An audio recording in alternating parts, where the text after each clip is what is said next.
America, Israel और Iran के बीच शुरू हुआ वार एक बार फिर से चर्चाओं में है। इसको लेकर खबर आ रही है कि परमाणु समझौता न होने पर अमेरिका फिर से ईरान पर हमला कर सकता है। राष्ट्रपति डोनाल्ड ट्रंप और पेंटागन के शीर्ष अधिकारियों ने इस बात की समीक्षा की है, जिससे इस बार के वार में कई बड़े बदलाव देखने को मिल सकते हैं। वहीं देखा जाए तो दूसरी तरफ ईरान भी इस जंग से पीछे हटने के मूड में नहीं है, वो इसको फिर से लड़ने के मूड में है। ईरान अमेरिका जंग को लेकर सीज फायर टूटने पर एक बार फिर से ईरान खाड़ी देशों में कोहराम मचाने को तैयार है। ये बात ऐसे नहीं कही जा रही, बल्कि इसके लिए तेहरान ने 4 बड़ी तैयारियां कर रखी हैं।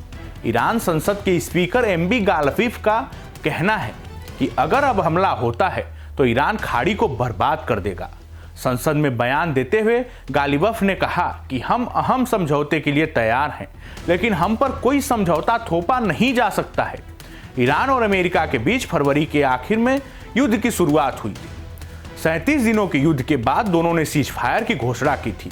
ईरान ने अपने सभी जेट्स को पाकिस्तान और अफगानिस्तान में भेज दिया है ताकि उसे हवाई हमले में निशाना न बनाया जा सके। इसके अलावा ईरान ने अपने अधिकांश हथियारों को फिर से बंकर में सुरक्षित कर दिया है। ईरान ने हवाई हमले से बचने के लिए अपना सेटअप तैयार कर लिया है। होर्मुज में मजबूत नाकाबंदी के लिए डॉल्फिन नामक 16 छोटी पनडुब्बियों को भी ईरान ने उतार दिया है।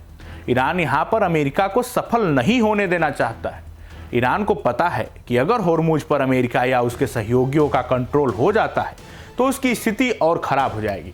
अमेरिकी खुफिया एजेंसी CIA के मुताबिक ईरान ने अपने 70% हथियार को वापस पा लिया है।